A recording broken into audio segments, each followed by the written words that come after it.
So many people just want to be loved, just want to be understood. You know how many people have said I do and got married and was treated like trash,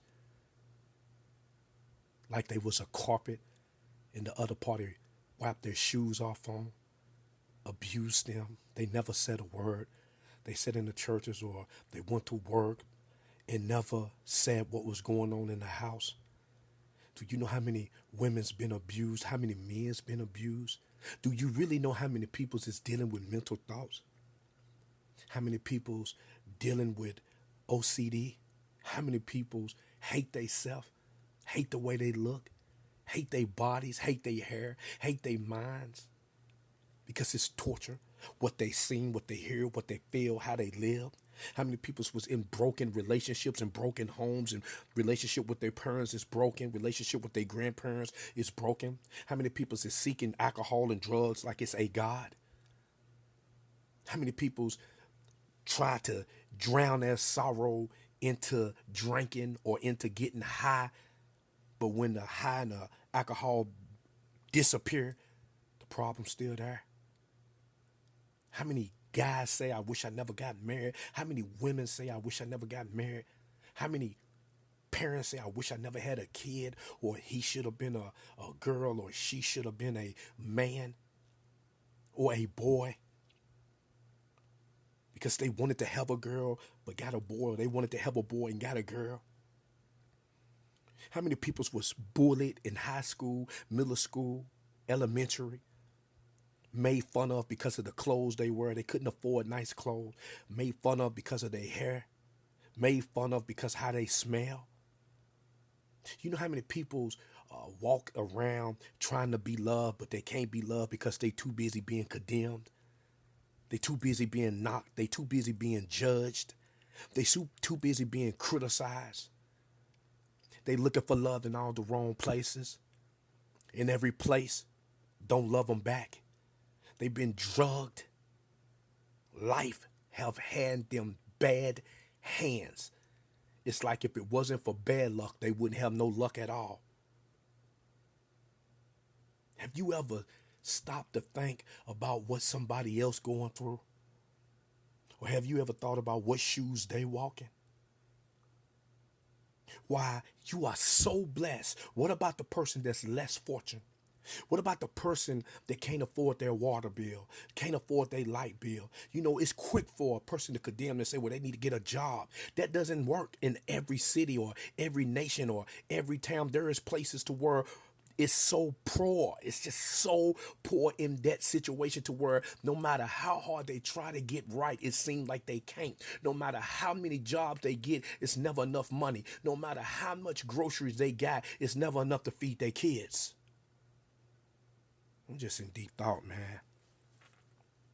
There's so many peoples around me. All I see them do is talk. But what if we take the talk and make it walking? We walk what we talk. We talk what we walk. We walk and talk what we believe. We become powerhouses. We go back to the community. We change the community. We help the people's change. We bring deliverance for the ones who want it.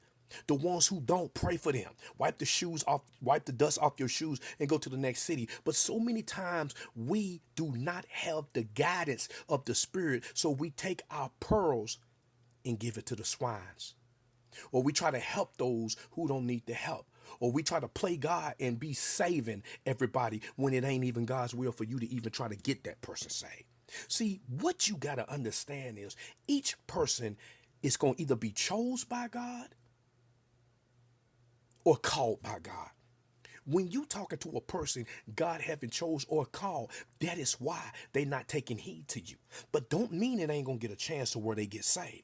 It's just not their time. It's not their hour. Just because it's working for you don't mean it might work for somebody else just yet. Sometimes God leave others in because they haven't learned yet.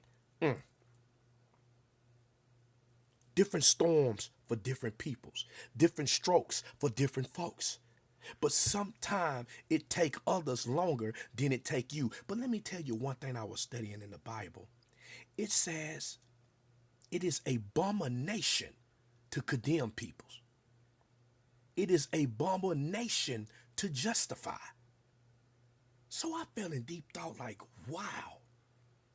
The word of God itself says it's a abomination to condemn. Then what happens to all the peoples that condemn peoples, that tell them they're going to go to hell, that tell them they're not going to make it, that tell them God don't want them, that tell them God don't love them? What happens to those type of peoples? Because Jesus said, I came for the lost. I came for the sick. But the sick and the lost can't even get to the door because you already beaten them up when they are in the world.